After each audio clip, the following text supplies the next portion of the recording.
흔히 사용하는 문구 중에 화장실 들어갈 때 다르고 나올 때 다르다라는 말이 있습니다. 이 자신에게 필요할 때는 다급하게 행동하다가도 이 자신의 할 일을 끝내면 마음이 변하는 사람, 곧 일관성이 없거나 자신의 상황에 맞춰 이 마음이 변하고 말을 바꾸는 사람을 칭할 때 사용되는 문구입니다. 이러한 모습은 우리 신앙생활 중 하나인 기도 생활에도 그런 경향이 있지 않나 되돌아보게 됩니다.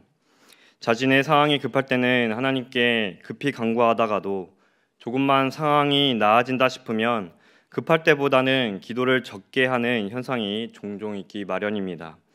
하지만 이러한 기도의 모습은 우리가 경각심을 가져야 하는 모습이며 또 나타내야 하는 모습이 아님을 우리는 분명히 알고 있습니다. 오늘 본문에서 다윗은 성도가 드려야 할 이 기도의 내용과 모습을 여실히 잘 보여주고 있습니다. 오늘 본문에 앞서 사무엘하 7장 1절부터 17절을 간단히 살펴보면 이 다윗은 여호와께서 거할 성전을 짓고자 했습니다. 하지만 그것은 당장 다윗 시대에 이루어질 여호와 하나님의 계획과 뜻이 아니었습니다. 그래서 하나님께서는 당신의 말씀을 나단 선지자를 통해 다윗에게 전하셨습니다.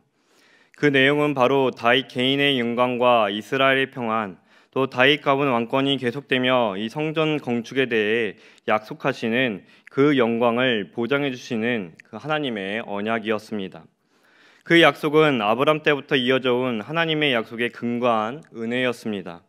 이처럼 나단 선지자를 통해 하나님의 말씀을 들은 다윗은 오늘 본문의 내용대로 하나님 앞에 절로 기도하게 되었던 것입니다. 이러한 다윗의 모습은 하나님께 언약의 은혜를 받은 성도가 기도드리는 모습 중 하나입니다. 더욱이 다윗이 드린 기도의 내용은 가장 기초적이면서도 중요한 그리고 가장 우선적으로 드려야 하는 기도의 내용이었습니다. 그렇다면 하나님께 언약의 은혜를 받은 성도가 하나님께 올려드려야 하는 기도의 내용과 모습은 무엇이겠습니까? 오늘 본문에 드러나는 이 다윗의 기도를 통해 이 하나님께 은혜를 받은 성도가 하나님께 올려드려야 하는 기도의 내용과 그 모습이 무엇인지 함께 상고해 보고자 합니다. 첫째로 성도는 자신을 백성으로 삼아주시고 은혜를 베푸시는 하나님께 감사하며 모든 영광을 올려드리는 기도를 드려야 합니다. 본문 사무엘하 7장 18절부터 24절까지의 말씀을 함께 읽겠습니다. 시작. 다윗의 왕이 여호와 앞에 들어가 앉아서 이르되 주 여호와여 나는 누구이오며 내 집은 무엇이기에 나를 여기까지 이르게 하셨나이까. 주 여호와여 주께서 이것을 오히려 적게 여기시고 또 종의 집에 있을 먼 장래일까지도 말씀하셨나이다. 주 여호와여 이것이 사람의 법이니이다. 주 여호와는 주의 보물 아시오니 다시 주께 말씀을 하오리이까. 주의 말씀으로 말미암아 주의 뜻대로 이 모든 큰 일을 행하사 주의 종에게 알게 하셨나이다. 그런즉 주 여호와여 이름으로 이는 우리 귀로 들은 대로는 주와 같은 이가 없고 주 외에는 신이 없으니이다. 땅의 어느 한 나라가 주의 백성 이스라엘과 같으리이까. 하나님이 가서 구속하사 자기 백성으로 삼아 주의 명성을 내시며 그들을 위하여 큰 일을 주의 땅을 위하여 두려운 일을 애국과 많은 나라들과 그의 신들에게서 구속하신 백성 앞에서 행하셨사오며 주께서 주의 백성 이스라엘을 세우사 영원히 주의 백성으로 삼으셨사오니 여호와여 주께서 그들의 하나님이 되셨나이다. 아멘. 나단 선지자를 통해 하나님께서 베푸시는 약속의 확인을 받은 다윗은 여호와 앞에 들어가 앉아 감사 기도를 올렸습니다. 여기에서 여호와 앞에 들어갔다라는 것은 실제로 여호와 앞에 나아갔다는 것이 아니라 하나님의 궤를 두려고 예비하였던 장막에 들어갔다라는 의미입니다. 또한 앉아라고 이 번역된 말은 편히 앉아서 기도를 드리는 것이 아니라 당시 하나님 궤 앞에서 사람들이 취했던 관례, 그 무릎을 꿇어 기도했음을 보여줍니다. 이처럼 다윗이 무릎 꿇고 여호와 하나님께 올린 첫 기도는 주 여호와여 나는 누구이오며 내 집은 무엇이기에 나를 여기까지 이르게 하셨나이까 라는 기도였습니다. 이러한 다윗의 기도는 자신이 누구인지 다윗 자신의 집이 무엇인지에 대한 궁금증을 나타내기 위함도 아니고 그 답변을 듣기 위함도 아니었습니다. 다윗이 그처럼 기도한 이유를 찾기 위해서는 주 여호와여라고 하나님을 호칭하는 표현부터 살펴봐야 합니다.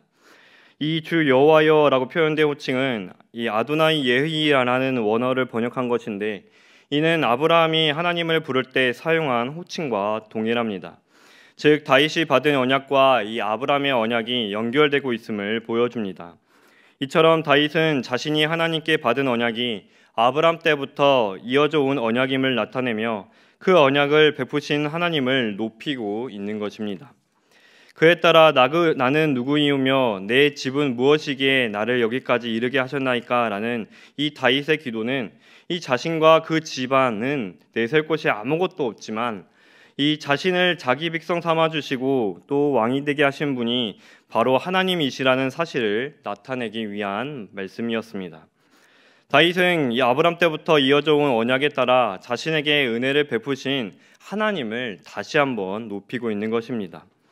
또한 다윗은 자신이 그처럼 된 것을 적게 여기시고 곧 다윗 자신이 그처럼 된 것보다 더 큰 계획이 있어 먼 장래일까지도 말씀하신 분이 하나님이심을 밝히고 있습니다. 19절에서도 다윗은 이것이 사람의 법이니이다 라고 말하고 있는데 이는 하나님께서 사람인 자신에게 주신 주의 법이며 언약이라는 사실을 밝히고 있는 말씀입니다. 다윗은 자신에게 주어진 모든 것이 하나님의 언약에 의한 것이며 하나님의 은혜로 여기고 큰 감사를 올리고 있는 것입니다. 그처럼 다윗은 주의 종인 자신을 비롯하여 모든 것을 아시는 주께 무슨 말씀을 하오리까 라고 고백하고 있습니다. 그 이유는 바로 하나님께서 주의 뜻대로 이 모든 큰 일을 행하시고 그 모든 은혜를 베푸신 분이 바로 하나님 자신임을 다윗에게 알게 해주셨기 때문이었습니다. 다윗은 이 감사의 기도를 올린 데에서만 그치지 않았습니다. 다윗은 자신에게 아브람 때부터 신실하게 약속을 이어오신 하나님의 위대하심을 찬양했습니다. 그리고 우리 귀로 들은 대로 그 선조 때부터 계속 들어온 주와 같은 이가 없고 주 외에는 신이 없습니다 라는 말씀을 다시 한번 고백함으로써 모든 영광을 하나님께 올려드렸습니다. 그에 대한 다윗 자신의 감사와 영광을 올려드리는 기도는 이 23절과 24절에 나오는 말씀에 근거를 두고 있습니다. 바로 다윗은 하나님께서 이스라엘을 자기 백성으로 삼아주시고 주의 명성, 그 곧 주의 이름을 높이게 하시고 애굽의 많은 나라들과 그의 신들에게서 구속하신 역사와 은혜를 말하고 있습니다. 또한 다윗은 이스라엘을 영원히 주의 백성으로 세우시고 이스라엘의 하나님이 되신 여호와의 은혜를 고백하며 하나님께 모든 영광을 올려드리는 기도를 드렸던 것입니다. 요즘 제가 자주 생각하는 문장이 있습니다. 그것은 바로 초심을 잃지 말자라는 것입니다. 이 성도 여러분도 잘 아시다시피 이 문장은 보통 처음 가진 겸손함을 유지하라는 의미도 있지만 이 사자성어인 이 초심불망처럼 이 처음에 가진 마음을 잊지 말자라는 의미로도 사용됩니다. 그래서인지 이 초심을 잃지 말자라는 문장과 그 의미를 생각할 때마다 저의 영적인 면도 돌아보고 때로는 소름 돋을 때가 있습니다. 그 이유는 바로 나 자신이 초심을 잃어 영적인 매너리즘에 빠지고 있지 않나라는 생각으로 제 자신을 돌아보게 되고 혹 하나님께서 주신 은혜를 망각하고 감사는커녕 불평과 불만으로 살아가고 있지 않은지 살펴보게 됩니다. 또한 그렇게 살펴보다 보면 하나님의 주신 은혜를 망각하고 불평과 불만으로 또 하나님 앞에서 죄를 짓는 모습을 발견하게 되면 하나님 앞에서 부끄럽고 저 스스로 소름 돋을 때가 종종 있었기 때문입니다. 그런 저의 모습을 보면 나도 하나님 앞에서 죄인일 뿐이다 라는 것을 다시 한번 체험하며 하나님께서 저에게 주신 은혜를 다시 한번 되돌아보게 됩니다. 그때 제 입에서 나오게 되는 고백은 하나님, 죄인 저에게 구원의 은혜를 베풀어 주심에 참으로 감사합니다. 하나님, 제 삶을 인도해 주시고 삶에 주어진 모든 것이 하나님의 선한 뜻과 은혜였음에 감사합니다라는 고백이 절로 나오게 됩니다.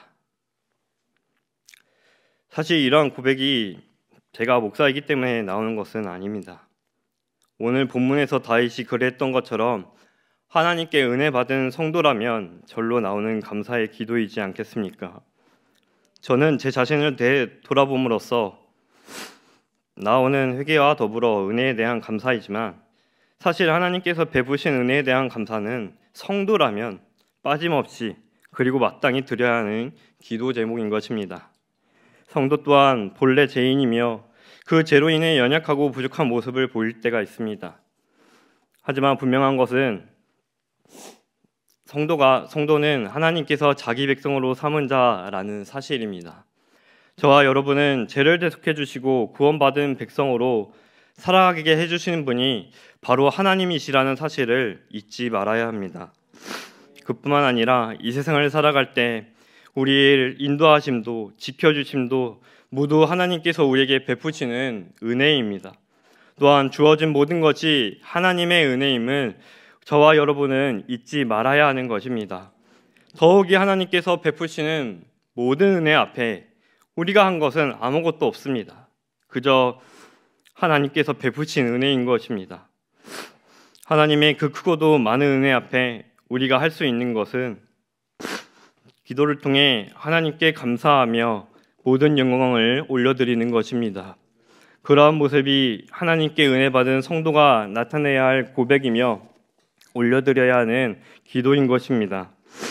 그러므로 자신을 당신의 백성으로 삼아주시고 주신 삶을 인도하시는 은혜를 베푸시는 하나님께 항상 감사하며 모든 영광을 올려드리는 기도를 드리는 경양의 성도들이 되시기를 바랍니다. 둘째로 성도는 당신의 언약을 반드시 성취하실 하나님을 의지하며 자신과 집안의 영원한 복을 위해 간구하는 기도를 드려야 합니다. 우리 본문 사무엘하 7장 25절부터 29절까지의 말씀을 함께 읽겠습니다. 시작.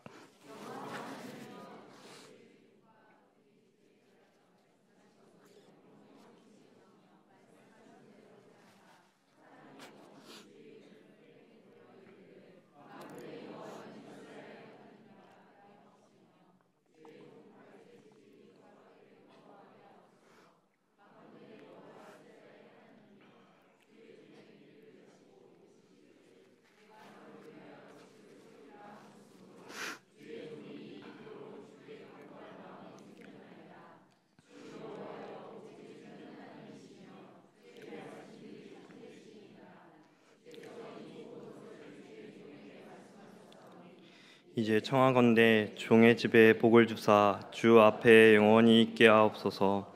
여주 여호와께서 말씀하셨사오니 주의 종의 집이 영원히 복을 받게 하옵소서 하니라. 아멘.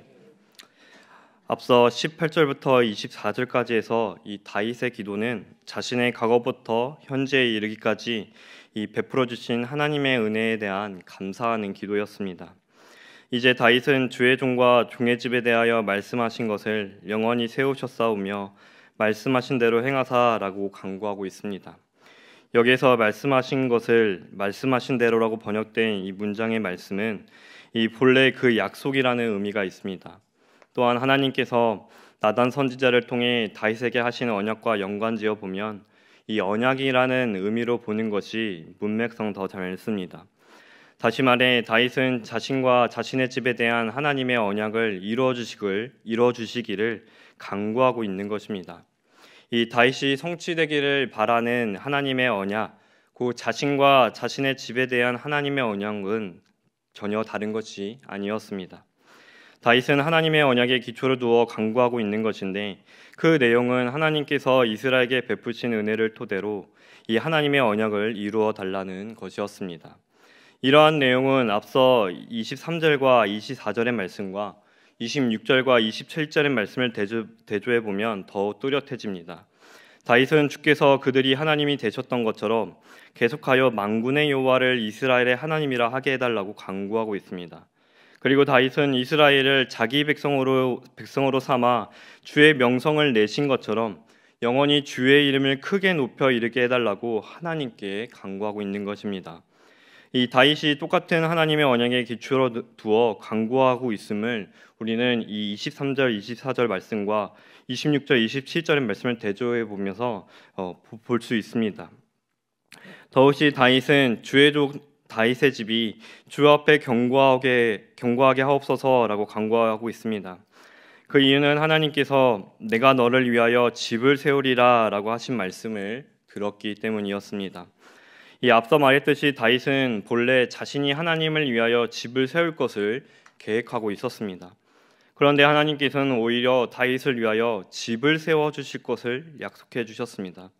이는 다윗과 그의 왕조를 세우시고 영원토록 견고하게 세우시겠다는 하나님의 언약이었습니다. 그래서 다윗은 주의 종이 이 기도로 주께 간구할 마음이 생겨이다라고 말함으로써 하나님께 기도할 마음을 갖게 하신 것도 바로 하나님의 약속임을 밝히고 있는 것입니다. 이러한 다윗의 간구는 약속을 성취하실 하나님을 의지하고 있음을 보여주기도 합니다. 그러면서 다윗은 오직 주는 하나님이시며 주의 말씀들이 참되시다라고 말하고 있습니다. 자신이 간구하는 모든 것들이 하나님의 언약에 기초를 두고 있사오니 그 언약들은 반드시 이루어질 것이라는 확신이 있었던 것입니다. 다윗은 그처럼 당신의 언약을 반드시 성취하실 하나님과 그분의 언약에 기초를 두어 확신하는 가운데 이 자신과 그 집이 주 앞에 영원히 있게 또 영원히 복을 받게 될 곧 주를 떠나지 않고 언약의 은혜를 누리며 복을 받아 누리게 해달라고 하나님께 간절하게 구했던 것입니다. 예전에 제가 다녔던 이 회사의 대표님과 이 전무님은 이 기업을 경영하면서 확신이 있다면 이 확실하게 밀어붙이는 점이 있습니다. 그 모습을 보자 하면 마치 멈춤이 없이 막 몰아치는 불도저가 생각이 납니다. 처음에는 이 확신이 서면 이 밀어붙이는 점이 경영하는 사람들의 특징인가라고 생각을 했습니다. 그런데 이 다른 기업의 경영지들을 보면서 꼭 그렇지만은 않았습니다. 더욱 신기한 것은 당시 그 대표님이나 정무님이 이 확신을 밀고 부르쳤던 이 경영이나 프로젝트들이 성공하는 경우를 수차례 봐왔습니다. 그래서 왜 그런가라는 궁금증이 생겨 물어볼 기회가 생기기만을 기다리고 있었습니다. 그러던 중 이 대표님과 전무님 이 두 분과 함께 해외 출장을 가게 되면서 이 기회가 생겨 묻게 되었습니다. 저는 어찌 두 분은 확신이 생기면 밀어붙이시는 것도 그리고 그것이 매번 성공하시는 공통점이 있는데 대체 그 확신은 어디에서 오는 건가요? 라고 물었습니다. 그런 저의 질문을 받은 두 분이 이 차례대로 대답하셨는데 먼저 대표님은 그 확신은 모든 상황에 대한 통계와 분석 그리고 발생할 수 있는 경우의 수와 그에 대한 대처를 시뮬레이션화라고 대답하셨습니다. 이거는 경영자라고 하면은 누구나 대답할 수 있는 대답 중에 하나였습니다. 그 이후에 전무님이 덧붙이신 대답은 추상적으로 이건 반드시 된다, 반드시 통한다 라는 것 말고 이 통계와 분석을 통해 철저하게 데이터를 뽑아내고 일어날 수 있는 상황과 그에 대한 대처를 살펴보고 이 시뮬레이션을 돌려보고 더 확실하고 나은 상황으로 결정하는 거야 라는 것이라는 대답이었습니다. 두 대답이 그게 그 대답인 것 같지만 어느 정도 이해는 하게 되었습니다. 네, 여기서 제가 확실하게 이해한 것은 여러 도구를 통해서 확신을 얻고 경영을 해 나간다는 것이었습니다. 그 원리를 좀 더 원론적으로 살펴보게 되면 무엇을 통해 확신을 얻고 행한다라는 것이었습니다. 이러한 점은 우리의 신앙생활에서도 적용해 볼 수 있지 않나 싶습니다. 성도인 저와 여러분은 하나님을 믿는 사람들입니다. 저와 여러분은 하나님과 그분의 언약을 통해 확신을 얻고 주신 삶을 살아갈 수 있게 되는 것입니다. 왜냐하면 하나님께서 당신의 언약을 반드시 성취하시는 분이시기 때문입니다. 그래서 성도는 하나님을 의지할 수밖에 없으며 오직 하나님만을 의지해야 되는 것입니다. 하나님께서는 영원하시고 신실하신 분이시기 때문에 하나님께서 약속하신 그 언약이 반드시 이루어질 것을 확신하며 그 약속의 주체이신 하나님만을 의지하게 되는 것입니다. 그처럼 당신의 언약을 반드시 성취하실 이 하나님을 의지하는 성도는 자신과 그 집안의 영원한 복을 위해서도 간구하게 됩니다. 이 성도에게 있어 영원한 복이란 단지 이 세상에서 잘 먹고 잘 사는 것에만 있지 않습니다. 성도에게 영원한 복이란 나 자신뿐만 아니라 가족을 넘어 온 집안이 하나님을 믿고 살아가며 하나님 앞에서 그 믿음이 날마다 견고해져 하나님 앞을 떠나지 않게 되는 것입니다. 또한 다윗 집안이 복을 받아 강성해진 것처럼 우리의 집안도 복을 받아 영적으로나 물질적으로나 강성해지는 것을 말합니다. 저와 여러분은 이를 위해 간구할 줄 알아야 합니다. 그처럼 기도하는 것이 당신의 언약을 반드시 성취하시는 의지하는 성도의 모습이기 때문입니다. 그처럼 기도하는 것이 하나님과 그분의 언약을 믿는 성도의 모습이기 때문입니다. 하나님께서는 그처럼 기도하는 자를 기뻐하시며 그처럼 기도하는 성도에게 복을 합당한 때에 합당한 방법으로 베풀어 주실 것입니다. 그러므로 당신의 언약을 반드시 성취하실 하나님만을 의지하며 이 자신과 집안의 영원한 복을 위해 간구함으로써 이 하나님과 그분의 언약에 대한 확신을 보여줄 뿐만 아니라 하나님께서 베푸시는 언약의 복을 체험하며 누리는 경영의 성도들이 되시기를 주의 이름으로 축원합니다. 사랑하는 경영의 성도 여러분, 그리고 오늘 헌신을 다짐하는 제53, 54, 55 요전도의 회원 여러분, 다윗은 하나님께서 주신 은혜를 잊지 않고 감사와 모든 영광을 하나님께 올려드리는 기도를 드린 하나님의 백성이었습니다. 그뿐만 아니라 다윗은 하나님께서 약속하신 자신과 그 왕권, 이스라엘 백성이 주 앞에서 더욱 견고해지고 복받게 해달라고 간구한 성도였습니다. 이러한 다윗의 모든 기도는 하나님의 은혜와 언약에 근거한 기도였습니다. 저와 여러분도 다윗과 같이 하나님께 은혜를 받은 성도입니다. 저와 여러분은 태에서 날 때부터 죄인인 우리의 죄를 대속해 주시고 구원해 주시는 은혜를 받은 하나님의 백성입니다. 또한 하나님께서 주신 삶을 살아갈 때 지켜주심과 인도하심은 물론이고 각종의 은혜를 받아 누리는 성도들입니다. 그 모든 은혜가 하나님께서 베푸시는 은혜일 뿐입니다. 그런 까닭에 저와 여러분은 그 은혜에 감사하며 모든 영광을 하나님께 올려드리는 기도를 드릴 줄 알아야 합니다. 하나님의 은혜를 생각해보면 그 은혜로 인해서 하나님께 끊임없이 꾸준하게 감사의 기도를 올려드려야 하는 자가 바로 성도입니다. 성도님들 가운데 기도를 어떻게 시작할지, 무엇을 기도할지 모르시겠다는 성도님이 계신다면 우선 하나님께서 주신 은혜를 되새겨보면서 감사를 올려드리는 기도를 해보시기 바랍니다. 그처럼 차츰차츰 감사의 기도를 드리다 보면 절로 주신 은혜에 감사뿐만 아니라 모든 영광을 올려드리는 기도를 드리게 될 것입니다. 또한 하나님께서 반드시 이루어주실 언약과 그를 통한 복을 묵상해 보시길 바랍니다. 하나님께서 당신의 언약을 신실하게 변함없이 성취하시는 분이십니다. 그러한 사실은 신구약 성경을 통해 분명하게 드러나고 있습니다. 성도는 그처럼 당신의 언약을 이미 성취하셨으며 반드시 성취하실 하나님을 또 의지하며 자신과 가정의 영원한 복을, 영적인 복과 물질적인 복을 간구할 줄 알아야 하는 것입니다. 그것이 하나님께 은혜 받은 성도가 드리는 기도의 내용과 모습이어야 하는 것입니다.